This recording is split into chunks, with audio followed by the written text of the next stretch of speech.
Oke, Assalamualaikum warahmatullahi wabarakatuh. Selamat pagi semuanya. Waalaikumsalam.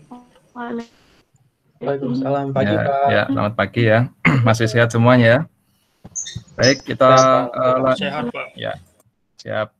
Kemarin beberapa sudah mengumpulkan ya untuk tugas-tugas mingguannya sesuai dengan arahan Pak Bambang. Nanti insya Allah ada sedikit evaluasi yang mungkin belum melengkapi, agar segera melengkapi sebelum kita berakhir di semester 1 ini. Baik, meskipun kita masih online ya, memang sebenarnya perencanaannya November itu kita sudah diharapkan sudah offline ya, jadi kalian sudah bisa merasakan kampus kita, tapi ya karena sepertinya masih ada kendala secara teknis maupun peraturan ya. Jadi mudah-mudahan semester depan deh ya, mengawali tahun baru ya, nanti kalau pas liburan di semester itu bisa main-main aja ke kampus ya. Ya paling tidak mengendus-ngendus dulu ya, kampusnya seperti apa, sambil jalan-jalan. Kalau yang di luar Semarang kan orang tua mungkin penasaran, kampusmu itu di mana sebetulnya, nanti bisa diajak jalan-jalan ya. Baik, mengawali kuliah pagi hari ini kita awali dengan berdoa bersama. Ya, mari kita berdoa mulai. Iya. Nah, ya. Selesai. Baik, sebentar saya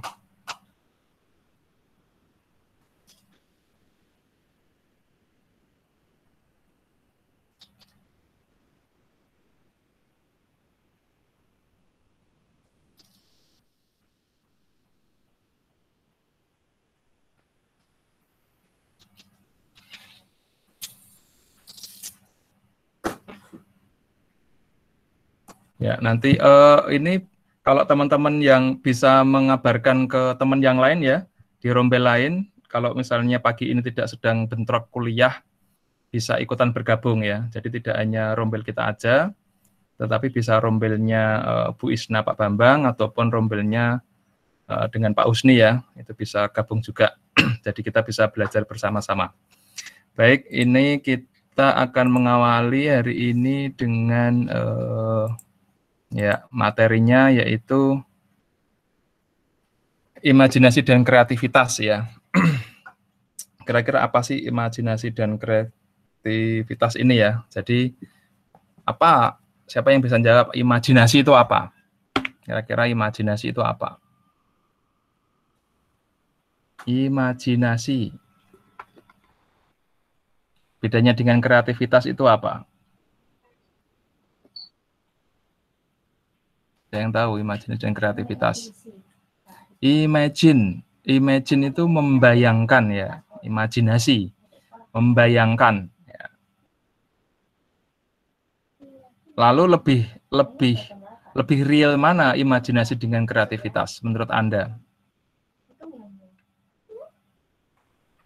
Kreativitas, Pak. Kreativitas. Kalau imajinasi itu masih di otak, masih di angan-angan, ya, masih belum bisa di apa namanya itu dibayangkan, masih belum bisa diwujudkan. Nah, misalnya kamu mendambakan seorang cowok atau cewek, wah imajinasi seperti ini gitu kan. Nah, nanti kamu kreativitasnya ya dengan action itu nanti ya, pendekatan dan sebagainya. Itu lebih kepada actionnya kalau kreativitasnya. Nah, kalau ini kira-kira imajinasi apa kreativitas?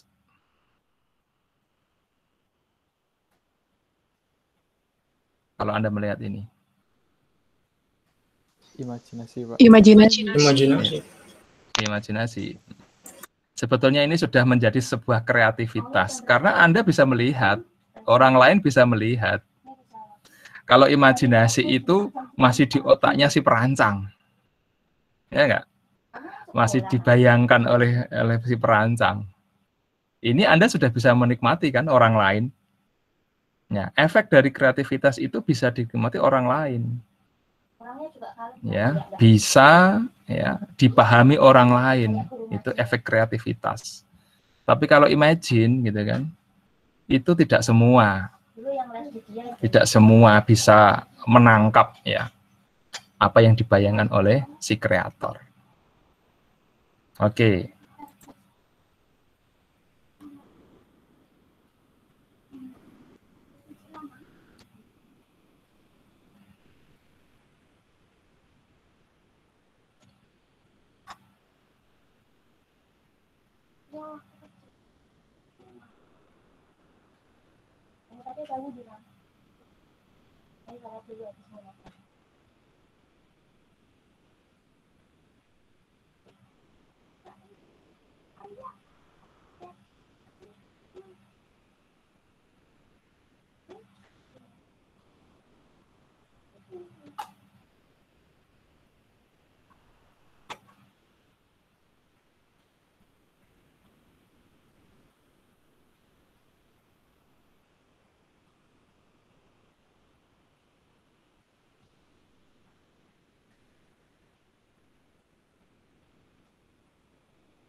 Ya, udah puas itu ya lihatnya ya. Baik, itu tadi satu cuplikan sebuah kreativitas apa yang dibayangkan oleh seorang penulis gitu ya, penulis cerita, kemudian dia mencoba berkomunikasi dengan sutradara, ya jadilah sebuah kreativitas. Ya, jadi mungkin penulisnya pun ya itu tidak bisa karena keterbatasan kreativitasnya itu tidak bisa istilahnya mewujudkan apa yang menjadi impiannya ya. Jadi kalau Anda hanya mengimagine ya, itu hanya bisa menulis gitu kan.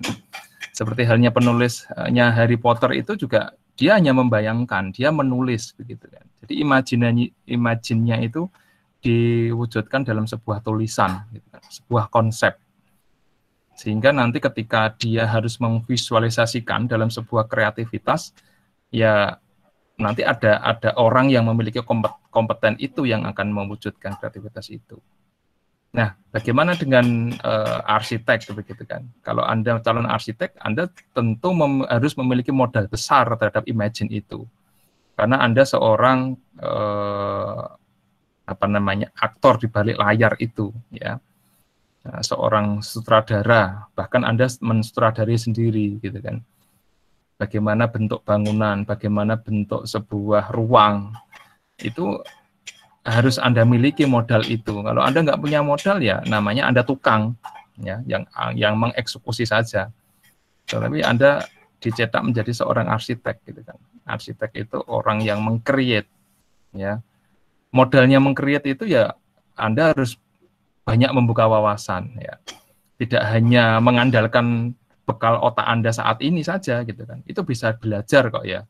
Sekarang referensi banyak sekali, literatur juga banyak sekali, baik online maupun offline dari buku dan sebagainya. Anda sudah harus mulai membuka wawasan itu. Bahkan hanya sekedar Anda mendesain rak buku pun Anda sangat bisa kreatif ya. Tidak hanya kotak kemudian fungsional saja, Anda bisa kreatif ya. Baik, akan saya lanjutkan untuk presentasinya ya. Karena ini menjadi sesuatu yang menarik gitu ya. Oke. Nah, ini lagi.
Iya, sebentar saya cek yang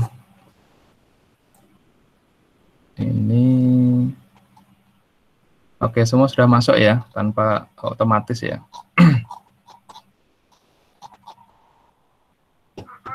Baik, ada yang sudah pernah dengar yang namanya dinamik arsitektur ya? Ada? Belum pernah ya? Ya, dinamik arsitektur ya tadi itu. Jadi membuat hidup sebuah bangunan. Jadi bangunan itu keniscayaan bahwa bangunan itu nanti nggak statis lagi. Ya, misalnya Anda nanti mendesain bangunan gitu kan, mendesain sebuah ruang, itu tidak hanya statis. Kamar saya ngadepnya hanya mengarah ke jalan di depan rumah saya. Bisa nggak suatu ketika rumah saya ini menghadap ke pekarangan tetangga saya yang lain? Bisa kan? Nah, bisa kan? Jadi Anda nggak usah pusing. Anda lihat sekarang motor Bego, tahu yang untuk Bego itu ya, untuk yang alat berat, itu kan bisa berputar-putar. Coba Anda bayangkan ketika ya, yang ruang yang pengendalinya itu adalah sebuah ruang. Ya, ketika itu menjadi sebuah ruang, itu keniscayaan bahwa nanti suatu saat ya bangunan itu juga bisa bergeser, ya, bergeser pindah, ya. Jadi tidak statis lagi, nanti rumah Anda itu tidak statis lagi, ruang Anda nggak statis lagi. Ya, teknologi sekarang itu sangat luar biasa, digitalisasi, ya, aspek-aspek visuality itu sangat-sangat bisa melatar belakangi bagaimana kita mendesain, baik mendesain ruang, ya, mendesain perabot, ya, Nah, ini juga menjadi bagian dari kreativitas. Anda coba nanti search gitu ya, wonderful furniture misalnya, atau creative furniture. Nanti akan sangat-sangat banyak sekali contoh-contoh furniture itu yang bisa dilipat-lipat. Misalnya dalam sebuah ruang, ya, Anda bisa membuat satu kreasi, ya, itu ada kamar tidurnya, ada lemarinya, kemudian ada mejanya. Nah, itu bisa sangat terwujud gitu kan, menjadi satu kreativitas itu sendiri. Oke, nah ini menjadi sesuatu yang nyata sebetulnya. Coba Anda lihat, ini kira-kira yang kiri itu nyata apa masih fiktif itu? Ada yang bisa menjawab itu?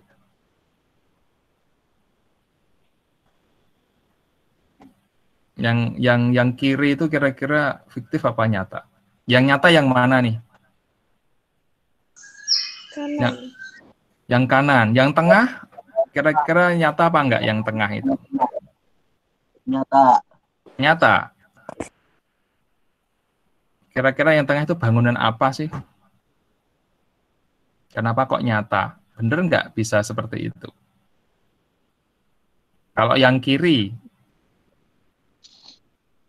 itu seperti rambut ya. Seperti rambut apa seperti paku ya. Nah itu kira-kira kalau dibikin nyata itu kira-kira mungkin nggak? Yang kiri, yang lincip-lincip itu. Ya mungkin banget ya. Karena masih bisa dilogika bahwa Anda bisa membayangkan ruang-ruangnya pun masih flat gitu kan. Namun yang tengah itu coba Anda bayangkan ya, yang melengkungnya kayak trompet itu. Anda bisa membayangkan ruangnya seperti apa sih kayak gitu. Itu hanya envelope saja, hanya sebuah cover saja, apa benar-benar itu bisa ada ruangnya di dalamnya. Nah, ini imajinasi lah, kembali ke Anda juga. Kalau yang kanan barangkali sudah bisa, ya ini yakin nih, ini nggak tipuan Photoshop nih, yang kanan nih. Ayo siapa yang berpendapat bahwa itu betulan?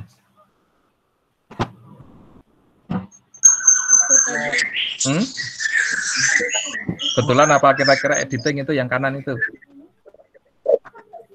Ya sangat mungkin itu. Coba Anda logikakan, ya, Anda logika. Pada bidang-bidang tertentu, ruang itu kan intinya kita berjejak gitu kan, kita berdiri, berjejak, duduk itu kan menggunakan ruang yang memiliki karakter horizontal ya. Jadi X gitu ya. Jadi memungkinkan banget ketika yang ruang berada di atas itu ya kita gunakan ya. Karena dia memiliki memiliki unsur X itu ya, memiliki unsur horizontal yang ketika itu dibuat ruang ya sangat memungkinkan. Nah, begitu. Jadi ini nyata ya. Nah, nyata. Tapi yang tengah ini masih belum nyata ya, masih gabungan. Karena untuk fungsi-fungsinya masih belum terbayangkan bagaimana cara mengisinya. Tapi kalau hanya envelope saja, hanya kulit saja, ya nggak masalah ya, nggak masalah itu. Tapi ketika kita berpikir terhadap ruang, ya, maka yang paling memungkinkan adalah yang pertama kanan, ya. Kemudian paling kiri. Ya, apalagi tadi ya menggunakan dynamic arsitektur ya, yang memiliki potensi bangunan itu bisa bergerak ya, ada aspek mekanisnya di situ. Ini daya menariknya. Baik, kita lanjutkan ya. Ini adalah pengertian, adalah imajinasi adalah daya untuk membentuk gambaran ya. Jadi imaji atau konsep-konsep mental yang tidak secara langsung didapatkan dari sensasi atau penginderaan. Jadi imajinasi itu perlu sebuah proses, gitu, perlu waktu, perlu perenungan. Nah, misalnya kalian punya gambaran tertentu begitu. suatu saat melihat bola gitu kan. Ini mungkin bola apa ya? Bola basket misalnya. Anda membayangkan gitu kan, karena kalian sudah terlatih atau terdoktrin ya sebagai anak arsitek, maka apapun yang Anda bayangkan akan membentuk sebuah ruang atau bangunan. Bisa nggak kira-kira ini bola ini saya wujudkan dalam bentuk bangunan? Nah, jadi bangunan saya itu bulat gitu kan, seperti bola. Nanti ketika Anda melihat kendi juga begitu, kendil-kendi gitu kan. Bisa nggak bangunan ini wujudnya kendi kayak gini atau kendil ini? Nanti Anda melihat guci juga seperti itu. Bisa nggak bangunan itu saya wujudkan dalam bentuk guci seperti ini? Anda melihat vas bunga juga begitu. Bisa nggak saya mewujudkan bentuk-bentuk bangunan dengan vas bunga ini? Bahkan melihat kucing berjalan pun bisa nggak saya membuat bangunan bentuknya kucing gitu kan. Nah, ini daya imajinasi itu yang ketika Anda tumbuh kembangkan ya, Anda latih, maka dia akan menciptakan satu proses kreativitas. Gitu kan. Betul bola itu bulat, polos gitu, tapi Anda bisa membuat satu kreasi tertentu sehingga bentuknya seperti yang ada di gambar itu ya. Anda bisa membuat satu kreatif itu. Ada lubang ya, ada solid void-nya. Nah, itu bisa diciptakan di situ. Nah, ini keterkaitan imaji dengan penemuan ide, bahwa imajinasi itu adanya intelektual yang dikolaborasikan. Jadi ketika Anda memiliki basic pengetahuan, kemudian Anda mengembangkan berdasarkan literatur, maka daya imajinasi itu akan semakin kuat. Nah, dan imajinasi itu diwujudkan dalam satu ide, bentuk-bentuk tertentu seperti realitas itu, untuk menuju ke sebuah realitas, ya. Sesuatu yang nyata. Nah, Anda bisa melihat gambar itu, ya, ini bisa setengah imajin, bisa juga ini benar apa adanya. Kalau di Indonesia agak susah ya, agak susah karena memang latar belakangnya pertama kita mungkin terkendali kultur ya. Masa gedung seperti itu, masa iya apa namanya itu bentuk-bentuk bangunan seperti itu tidak lazim dan sebagainya.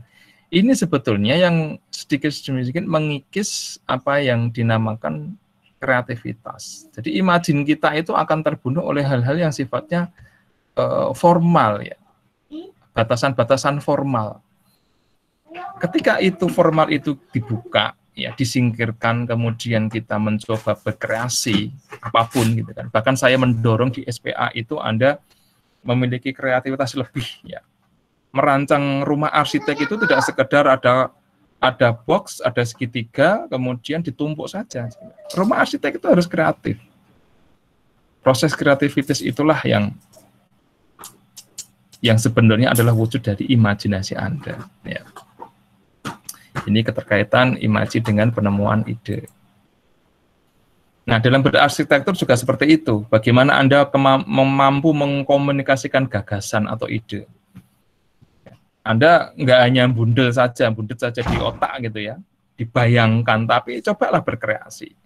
Ya, bagaimana mengkomunikasikan itu? Nah, karena Anda calon arsitek, kalau arsitek, ya maka kemampuan dalam grafis, dalam menggambar, ya, dalam menyusun satu bentuk-bentuk tertentu, dalam membuat model, ya harus bisa dicerna oleh orang lain. Paham ya? Jadi dengan model itu orang bisa tahu ide Anda. Dengan menggambar itu orang jadi tahu apa maksud Anda itu. Ya kalau nggak ada yang gambarkan hanya, oh pokoknya seperti itu, ya nggak bisa. Arsitek itu harus bisa dicerna ya, harus bisa dipahami melalui grafisnya dia itu. Ya. Bahkan sekarang sudah banyak ya, nanti ketika Anda sudah semester 4, 5 itu sudah harus memiliki kemampuan komputer grafis ya. Ya, ada tingkat kemampuan apa namanya itu visualisasi ya, presentatif gitu kan. Yang itu bisa dilihat orang lain ya, dinikmati oleh orang lain ya. Jadi begitu. Nah, ini kemudian juga ada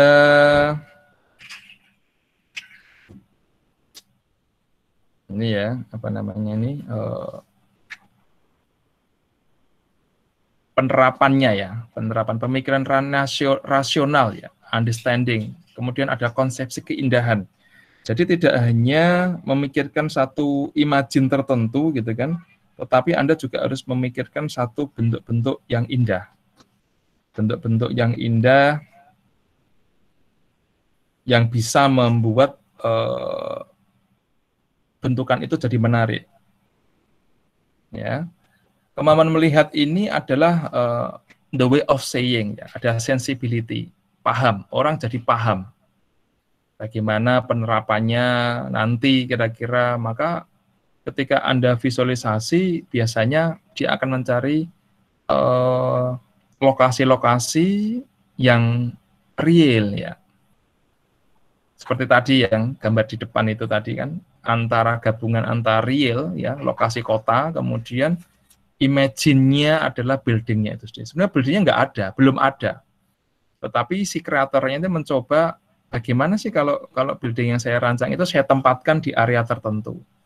Ya, sehingga ini menjadi satu pemahaman bersama bahwa oh iya, ini satu objek baru ya.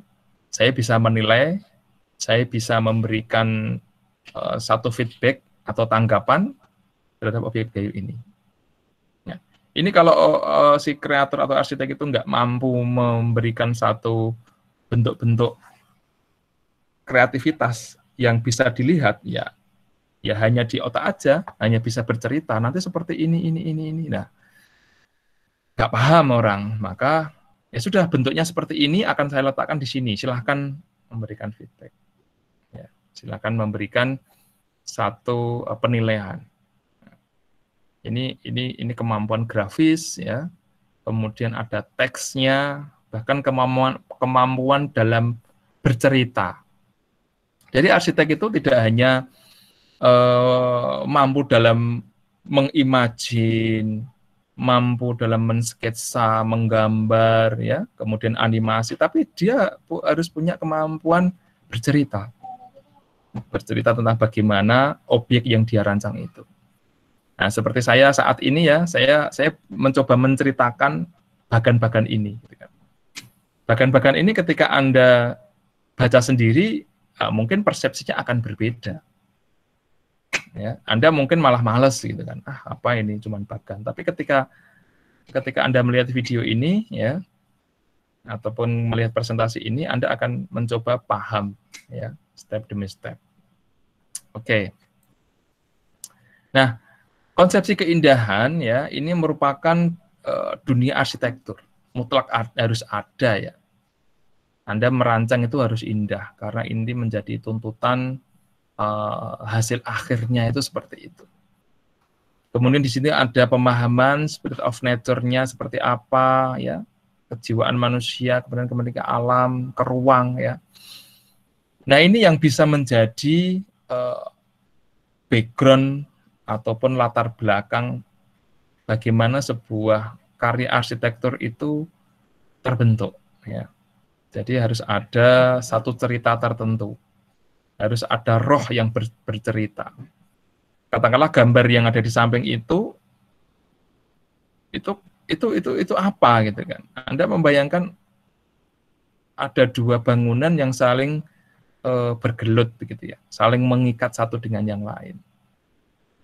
Nah, gitu kan. Mungkin di Surabaya Anda sudah membayangkan, oh ini Suro dan Boyo ya. Ada hiu dan buaya. Bisa nggak itu diwujudkan dalam sebuah building? Ya mungkin ini barangkali gitu kan. Idenya bisa dari situ. Diwujudkan dalam satu building. Ya, saling mengikat. Ini kan dari satu imagine yang membentuk satu keindahan. Atau seperti ular yang saling membelit gitu kan. Nah, itu kulitnya, sisiknya itu adalah kaca-kacanya itu ya, frame kacanya itu ya. Itu seperti sisik-sisiknya. Nah, ini menjadi imagine yang di kreativitasnya dan mencoba diwujudkan ya dalam dunia nyata. Ini juga bagian dari Imagine, bagaimana Anda tahu roster ya. Roster itu yang lubang-lubang di dinding itu ya. Kalau Anda melihat di pasaran itu dia dibentuk dari beton ya, semen, pasir ya, ataupun sekarang variatifnya banyak ya, bisa dari tanah gitu ya, keramik. Nah, ini modifikasinya sangat-sangat beragam sekarang ini ya. Bahkan harganya juga cukup mahal karena apa? Karena faktor kreativitas. Dan ini penyusunannya juga akan membentuk satu pola-pola random yang menarik gitu kan. Jadi tidak kaku lagi harus kotak simetris, kemudian ada bulatan-bulatan di tengahnya, sekarang enggak lagi gitu kan. Semua punya kebebasan dalam berekspresi dan ini menjadi tren gitu kan. Kombinasi batu, kombinasi ini kreativitas. Coba Anda lihat rumah-rumah yang menjadi tren saat ini ya, bahwa selain fungsional sebagai penyalur udara ya, melancarkan udara sekitarnya agar segar begitu, ini juga ada unsur estetikanya. Ini salah satu contohnya ya. Bahkan pintunya pun ya, kalau kita lihat namanya pintu itu sangat mungkin jutaan ya, jutaan model pintu itu dari zaman ke zaman ya. Padahal fungsinya ya hanya untuk menutup kemudian dibuka ya, ditutup lagi selesai. Tapi kenapa kok bisa sangat variatif? Ada landasan filosofi, bahkan nanti gerbangnya Masjid Nabawi misalnya itu ada tulisan Arabnya ya. Kemudian nanti ada yang kalau orang yang senang ukir-ukiran itu juga dia akan mendatangkan gebyok ya dari Jepara mungkin yang mengandung banyak ukiran. Kalau yang senang minimalis juga seperti itu. Atau juga hanya transparan berupa kaca. Namanya juga kreativitas. Fungsi boleh sama, tapi unsur-unsur estetika, unsur-unsur filosofi, unsur-unsur imagine itu sangat-sangat beragam ya. Ini juga sama, bagaimana sebuah jendela itu terbentuk, bagaimana sebuah dinding itu bervariatif, bahkan ketika Anda melihat banyak sekali pernak-pernik dinding, keramik ya, beraneka ragam, ini juga hasil dari satu produk kreativitas ya. Ini juga sama ya, untuk menciptakan kesan natural batu ya. Kemudian ini juga ada bentuk-bentuk ancient atau kuno ya yang berada di Mesir ya, sepertinya. Bentuk-bentuk seperti ini menarik. Nah, dari pemahaman ini maka akan ada satu pengalaman ya.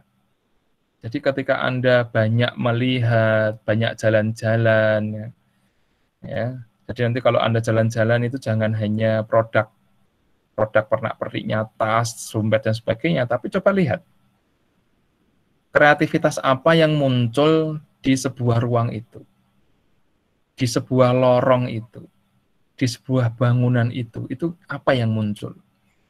Keunikan apa? Oh iya ya, ini kok pintu aja kok seperti ini. Kok nggak cukup hanya dicat polos? Kenapa harus ada cat merahnya, harus ada bulat-bulatnya seperti itu? Kenapa ini harus batu dan sebagainya? Apa yang memadu padankan ini? Apa yang melatar belakanginya ini? Nah, ini Anda pikirkan begitu. Anda renungkan. Ya. Kemudian kalau perlu ya Anda explore alasan di balik itu. Karena saya bilang tadi bahwa arsitektur itu tidak hanya menampilkan saja, tapi dia harus bisa bercerita tentang hasil kreativitasnya itu, tentang imagine-nya itu. Nah, Anda tadi sudah melihat satu cuplikan film gitu kan? Nah, ini kan hasil imagine seorang penulis, writer. Hasil yang dibayangkan ketika cerita itu bisa diwujudkan. Bagi Anda yang senang membaca novel ya, meskipun dia hanya tulisan gitu ya, Anda kadang-kadang tertawa sendiri Anda kadang-kadang juga marah, Anda juga kadang-kadang emosi gitu kan. Karena apa? Karena kemampuan imajinasi dari seorang writer itu akan membawa klien, ya, orang lain yang fokus pada karyanya itu untuk terlibat secara emosional. Nah, keterlibatan itu bisa diperluas karena efek kreativitas, gitu kan. Diwujudkan dalam film misalnya. Nah, sehingga semua orang nggak perlu baca novelnya, tapi langsung bisa merasakannya. Merasa feel-nya itu dapat semua, suara dapat, gambar dapat, suasana dapat. Sehingga persepsinya bisa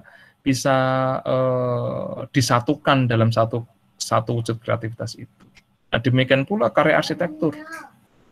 Kalau hanya tulisan konsep sketsa saja, ya yang hanya menikmati orang-orang tertentu yang terlibat langsung. Tetapi ketika diwujudkan dalam bentuk-bentuk yang bisa disaksikan publik atau umum, misalnya Anda membuat desain tertentu, ya, patung tertentu, tugu tertentu, Anda wujudkan di perempatan jalan, di pertigaan jalan, dan orang semua bisa melihat, maka itu bisa lebih banyak, ya, lebih banyak penikmat karya Anda yang bisa memberikan penilaian terhadap hasil karya kreativitas Anda itu.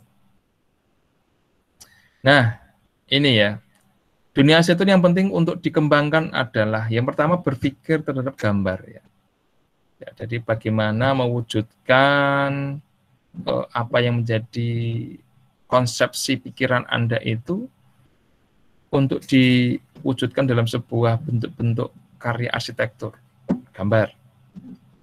Karena dia akan membuat kerja indrawi kita, mata kita akan melihat, merasakan, ya.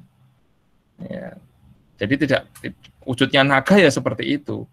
Kalau misalnya saya hanya bercerita, oh naga itu ularnya besar, kira-kira panjangnya bisa 50 meter, ya, ada giginya runcing-runcing, Anda akan susah itu mau merangkai cerita saya itu. Tetapi ketika saya sudah bisa mensketsa, gitu, ataupun bahkan saya memiliki karya patung yang spektakuler seperti gambar yang di foto yang ada di situ, Anda nggak perlu lagi saja membayangkan, oh seperti ini yang dimaksud. Kenapa ada dua naga ini? Ini seakan-akan kan menjaga, ya, sebagai pintu gerbang yang menjaga dunia sana itu akan dijaga. Anda akan aman. Anda di bawah perlindungan dewa Kuan Yin, Dewi Kuan Yin, ya. Dan dijaga oleh kedua naga ini yang siap mengawal Anda. Nah, ini dari mana gitu kan? Rangkaian-rangkaian penataan ini dari mana? Ini dari semua imajinasi, dari sebuah perenungan, dari sebuah konsep. Kenapa ini posisinya di kanan, ini di kiri, kenapa yang kanan itu merah, kenapa yang kiri itu naganya warnanya abu-abu. Ini siapa sih yang ini? Nah, ini konsep. Kalau tidak diwujudkan dalam bentuk yang real gitu, maka konsep itu hanya orang-orang tertentu saja yang memahaminya. Tetapi kalau sudah diwujudkan dalam bentuk-bentuk bangunan publik, ya semua orang bisa mengakses, bisa menikmatinya, bisa merasakannya. Ya. Nah, ini ya, ada bentuk-bentuk tertentu ya yang diwujudkan, ya. Ini bentuk-bentuk natural gitu kan. Ini juga seperti ini contohnya ini, ya, konsep flow form cascade gitu kan. Bentuk-bentuk tertentu ini bisa diambil dari bentuk-bentuk natural dedaunan, ya. Bisa. Kemudian diwujudkan dalam bentuk-bentuk kreasi tertentu, apakah nanti bisa menjadi dekoratifnya furniture, dekoratifnya bangunan, dekoratifnya pintu, atau dekoratif dinding yang lain. Ada juga konseptualnya ini. Nah, bagi yang pernah ke Mekarsari, pernah nggak melihat site plan-nya seperti ini? Rupa-rupanya ruang-ruang yang kita jelajahi, ya, sepanjang Mekarsari itu merupakan bentuk-bentuk dari daun seperti ini, daun kelor ya.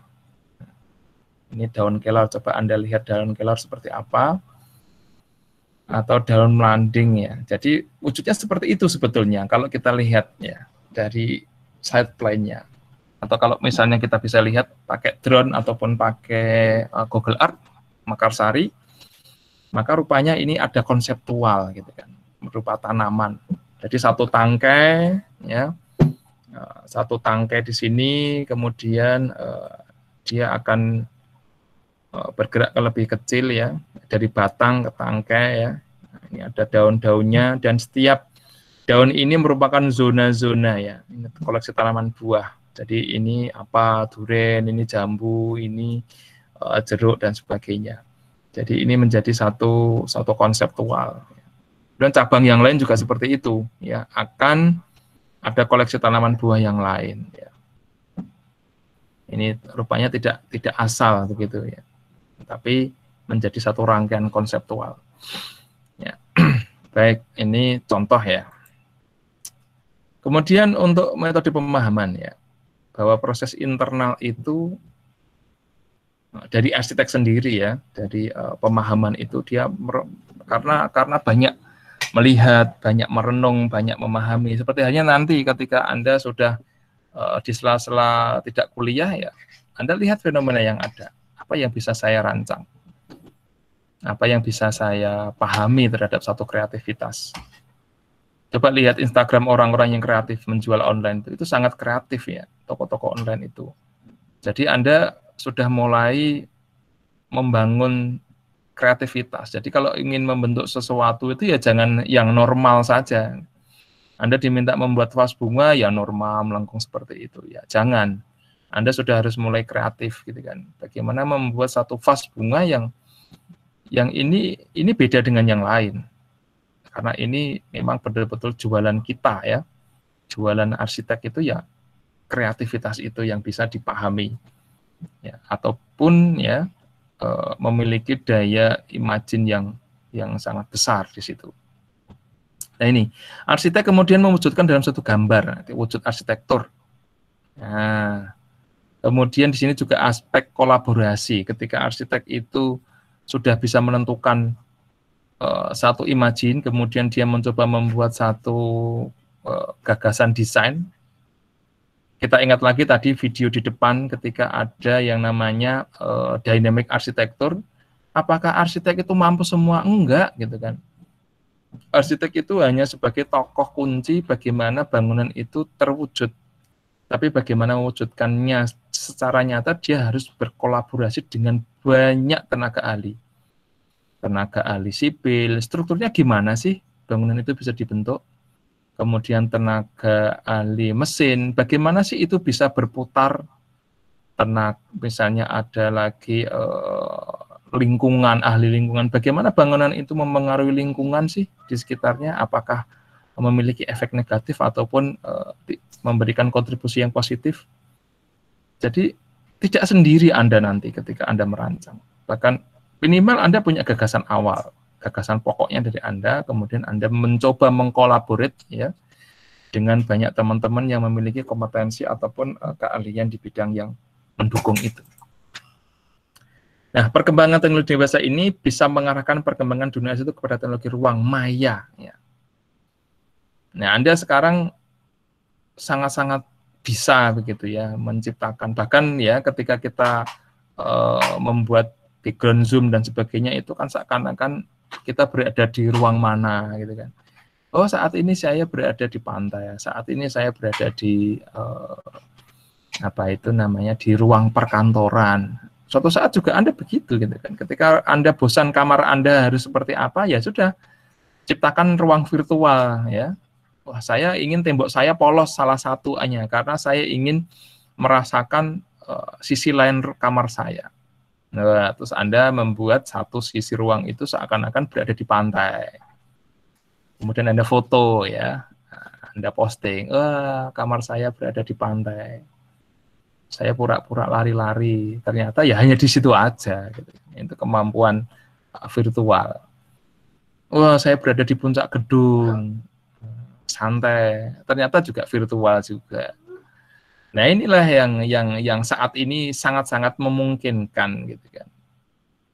Latar belakang saya ingin tembok saya itu bertekstur kayu, ya sudah gitu kan. Anda pakai slide, begitu Anda sorot dinding Anda dengan slide itu dan wujudnya kayu, ya sudah dinding Anda kayu sekarang. Saya bosan dengan yang kayu, sekarang saya mau batu. Ya tinggal diganti aja batu. Ya, nah, bahkan sekarang wallpaper juga sangat beragam ketika Anda ingin mewujudkan tanpa harus secara virtual ya. Wallpaper sangat banyak ya, ketika Anda ingin kesan kayu, toh ketika difoto juga sama-sama kesannya kan, nggak harus kayu betulan, Anda tempelkan itu wallpaper ya, kemudian Anda rasakan sensasinya. Ya. Nah, ini dunia arsitektur di masa depan ya, bahwa dunia sesungguhnya itu merupakan apa namanya? Ini alam ya, bukan lam ya, ini alam. Ya. Ada transformasi. Ya, transformasi antara spirit, alam, dan ruang. Jadi ini ada semacam timbal balik ya, timbal balik. Intinya ketiga ini mengalami proses transformasi di mana alam itu menjadi sebuah bentang ya, sebuah location di mana itu berada. Dan ruang itu adalah bentuk yang kita ciptakan sebetulnya, karena building ya, karena rumah, karena bangunan itu menciptakan sebuah ruang, maka dia akan menempati sebuah alam. Di mana dia akan menempati? Nah, spirit itu sebenarnya rohnya sendiri, bagaimana sebuah bangunan itu terbentuk, cerita di balik bangunan itu terbentuk, spiritnya seperti apa. Nah, kemarin ya di SPA Anda sudah merancang rumah arsitek ya. Anda sudah memulai dengan satu konsep-konsep sederhana menurut pembayangan Anda. Bagaimana rumah arsitek itu terbentuk? Konsepnya apa? Nah, spirit of the future misalnya konsepnya. Berarti ruang-ruang yang ada itu mengadopsi ruang-ruang masa depan misalnya. Ya. Mungkin kilas misalnya, ruang-ruang touchscreen, ruang-ruang yang moduler, ruang-ruang yang tidak ribet ya, yang lebih simpel ya. Nah, ini bisa Anda adopt ke dalam satu kreasi. Ini ya, kemudian juga ada jiwa manusia, ada religi, budaya, ini juga akan berkembang seiring dengan daya imajinasi manusia yang sangat luar biasa ini ya. Nah ini ya sudah memulainya ketika ya mohon maaf ketika Anda berada dari kampung, dari desa saat ini, tolong wawasannya tetap harus diekstrak ya. Ketika Anda menoleh rumah isinya gedek ya, isinya hanya bata, tembok kupil begitu ya, rumah renta dan sebagainya. Tolong dalam pemikiran arsitektur itu menjadi bekal Anda untuk berkreativitas. Sekarang banyak kok bata-bata polos itu justru malah diekspos. Itu kan bagian dari kreativitas. Jadi bata itu sebuah keindahan. Bagaimana bata itu terekspos, justru terekspos, tapi dengan cara-cara tertentu. Ya. Jadi bukan kok karena tidak ada biaya kemudian belum sempat memaster, tapi memang itu sebuah proses. Ini bata ekspos. Itu contohnya. Genteng misalnya, genteng tertentu, ya ini harus diekspos. Ini menjadi satu keindahan tertentu. Nah, tentunya dengan mengikuti satu kaidah-kaidah di mana unsur keindahan itu tetap bisa terbentuk. Ya. Oh iya ya. Sekarang zamannya kadang-kadang back to nature. Banyak hotel-hotel yang kembali ke natural. Ada batu-batuan, kemudian mencoba menempelkan tanaman-tanaman liar ya. Kemudian juga ada semakin kalau kita lihat di Bali itu bata yang semakin lumutan gitu kan, yang banyak lumutnya itu justru dia semakin natural gitu kan. Dia memiliki satu sisi keindahan yang besar gitu kan. Ada magical place di situ ya. Orang merasakan oh yes, ini berbeda dengan yang di rumah saya. Saya merasakan sesuatu yang lain. Saya merasakan satu kenyamanan tertentu. Nah, jadi pandai-pandailah dalam mengolah potensi yang ada di sekitar kita ini, ya. Ada pendekatan Goethe dalam suatu studi terhadap alam telah membagi 4 tahapan, yaitu pemahaman awal saat melakukan kontak dengan fenomena. Fenomena itu kejadian ya, kejadian di sekitar kita yang lebih pendekatan kontemplatif ya. Let a thing speak on its own term. Jadi ya sudah kita pahami aja apa yang ada di sekitar kita. Oh, seperti ini. Kira-kira punya potensi enggak sih yang bisa saya kembangkan di sini? Ada batu, ada tanaman. Ketika saya tata, bisa enggak ini menjadi satu potensi kreativitas saya? Ya, ini untuk impresi awal. Tahap pertama itu ya the physical sensory information gitu kan. Jadi ada penggunaan segenap indrawi kita. Penglihatan, pendengaran, perasaan, penyentuhan ya. Untuk menghasilkan deskripsi yang seoptimal mungkin. Jadi ketika kita melihat satu lingkungan tertentu ya sudah kita nikmati aja itu. Kita nikmati ya. Kita bayangkan ini kok. Saya membayangkan ini contohnya ya. Contohnya di tempat saya itu melihat satu sisi di perumahan itu ada apa namanya itu tumpuan pondasi yang ya saya pikir itu masih semrawut gitu kan, berantakan dan sebagainya. Kemudian ada tembok yang ujung-ujungnya banyak pipa-pipa berserakan. Saya mengimagine bahwa ini ketika saya buat satu expose batu begitu ya, secara natural saya cat ya, saya tonjolkan batu-batunya, kemudian yang di atasnya itu saya berikan sentuhan gambar natural, semak belukar dan sebagainya. Ini saya pikir malah lebih membuat satu keindahan tertentu di sudut situ. Ini belum saya wujudkan ini, makanya ini belum saya contohkan ya. Ini masih di imagine saya ya. Ketika saya jalan-jalan, saya menemukan satu kondisi seperti itu, saya langsung berimajinasi. Oh, ini harusnya seperti ini ditambahkan pot di tepi jalan, ini ditambahkan pohon ini, nanti ini ditambahkan bunga ini, nanti ditambahkan lampu seperti ini. Nah, kita imagine di situ. Ya. Ini juga yang kedua ya, ada scientific phenomenon. We move into inner dimension of ourselves and phenomenon in gradually deepening journey of participation. Jadi lebih dalam lagi kita merasakan ruang itu seperti apa. Seakan-akan kita itu membayangkan bahwa kita terlibat di dalamnya. Nah, mudah-mudahan paham ini ya. Ini perlu sedikit intelektual, Anda sedikit berpikir gitu kan.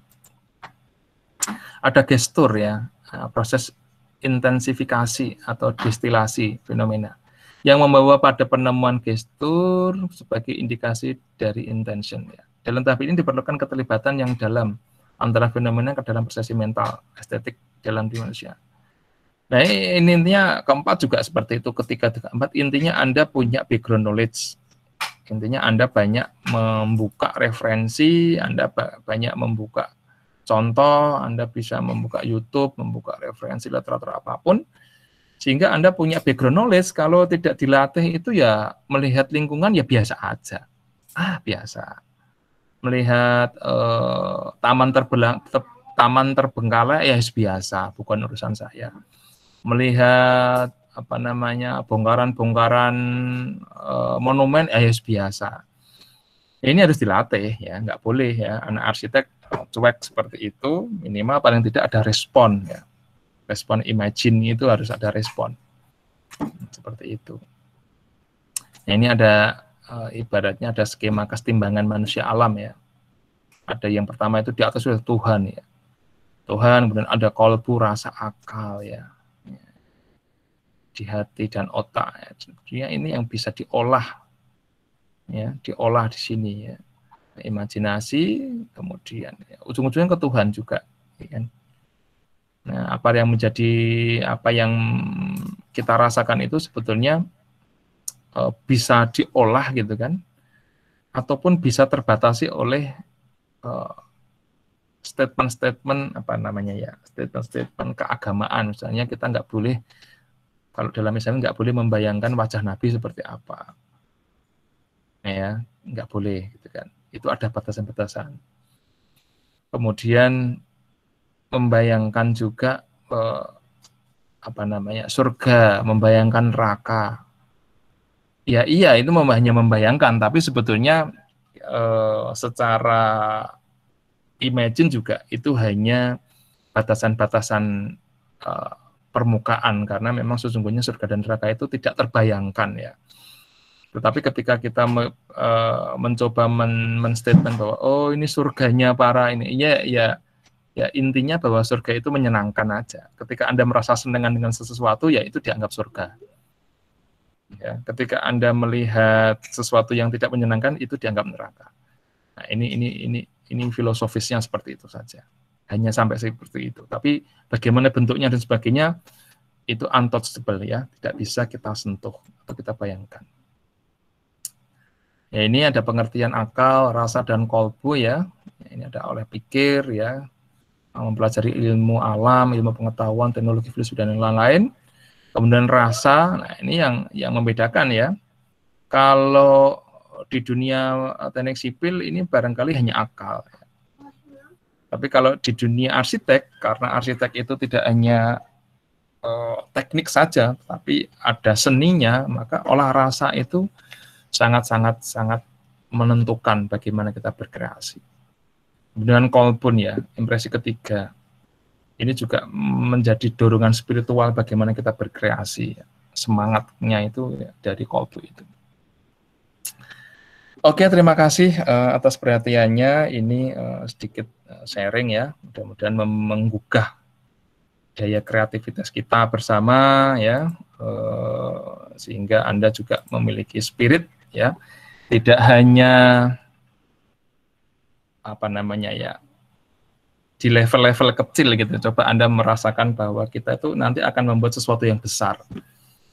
Ya, kreativitas itu sangat-sangat besar, tidak hanya mug di atas meja kita, tidak hanya vas di atas meja kita, tidak hanya ya tempat pensil di depan kita, tetapi kita akan membuat satu gagasan yang luar biasa. Anda sudah saya pameri tadi dynamic arsitektur. Kok bisa ya arsitektur sampai seperti itu? Anda membayangkan bahwa bangunan itu bergerak. Ya imagine aja ketika rumah Anda bisa berjalan-jalan. Tetangga Anda, coba Anda bayangkan. Yuk tukuran blok, yuk kamu di C15, aku di C14, yuk tukuran yuk. Bisa nggak suatu saat Anda tukuran rumah dengan tetangga Anda? Atau teman Anda deh yang sama-sama gilanya arsitektur. Bisa. Suatu saat bisa tukeran rumah. Aku bosen nih berada di blok ini, kita geseran yuk. Bisa. Karena apa? Karena efek imajinasi, kemudian Anda berkolaborasi dengan yang memiliki kompetensi itu, dengan orang mesin, dengan orang elektronik, sangat-sangat bisa sekali. Bahkan rumah Anda itu bisa jadi pengindra. Anda ingin lihat komet, ya sudah, berarti atap Anda buka, begitu seperti yang tempat di Lembang itu namanya apa itu? Yang untuk penginderaan bintang itu namanya apa?